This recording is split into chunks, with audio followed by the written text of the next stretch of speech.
Hey guys, so today I've got a little video about sunscreens that were tested by a brand. And should I mention Neutrogena? They've got a bit of an issue, problem. They're owned by Johnson Johnson. I've kind of been dumping on them the last couple of days, but at this point I don't feel that bad. Valissure, which is a lab that tests, they're a for-profit lab. They tested a bunch of sunscreens and found 27% of them that they tested had benzene in it. And benzene is a known carcinogen. You don't want it. You don't want it anywhere near you. First of all, this Valissure, they're a for-profit company. Last year, they blew the whistle on several ranitidine, which is like an antacid, kind of like Pepsid, a generic version of it. They found carcinogens in a lot of those pills, leading to a giant recall of them. And actually now it's in the courts, a big class action lawsuit that a lot of these antacids contained small parts of carcinogens. I think it was the film coating the tablets. Actually, I'm a little concerned because I took some of that for a while, but I guess nothing to do about it now. So anyway, so they found that out and blew the whistle on them. And so now they're doing more testing, and they found benzene in 27% of sunscreens that they tested. So the benzene, it's not found as a result of the filters themselves, but rather it's a contaminant in several batches of sunscreens.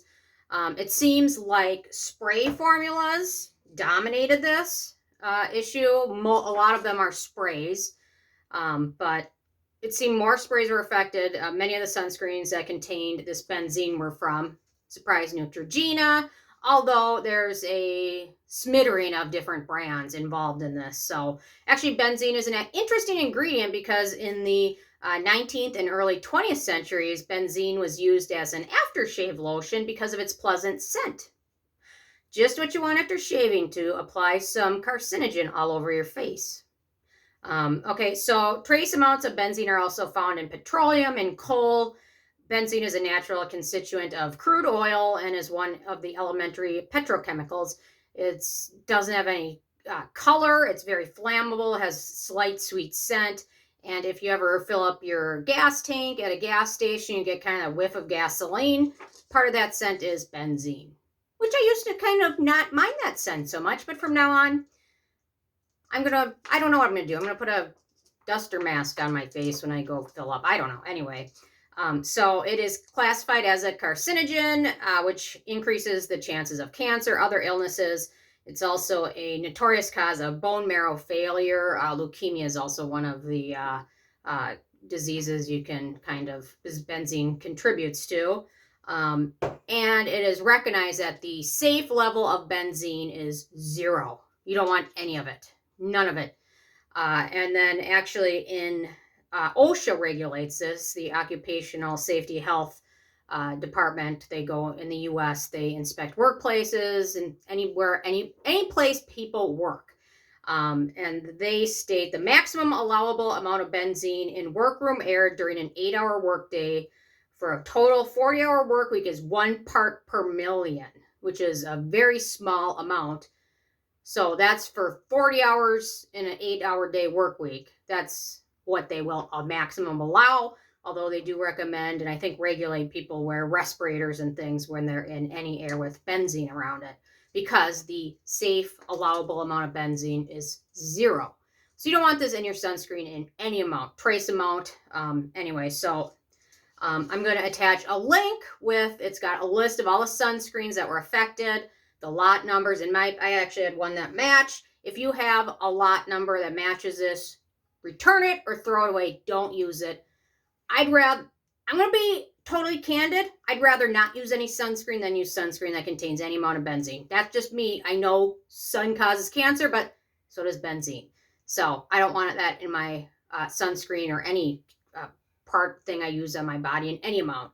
So if you have a lot number, don't be too cheap to not throw it away, because in my opinion, I just would not. I'd rather use something that looks terrible than use something that contains benzene. So if you can't afford, there's a lot of sunscreens that are really affordable, but anyway, so look through the list. 27%. That's over 1 out of 4 of them. That's a crazy amount. And Neutrogena seems to be pretty common on the list. especially their sprays, which not sure. I'm going to have to check these lot numbers, but definitely not using them. It's crazy. Every day there seems to be something with sunscreens. I don't know what it is, but it's not a result of the chemical filter, so don't go there. It's more of a contaminant that is in some ingredients.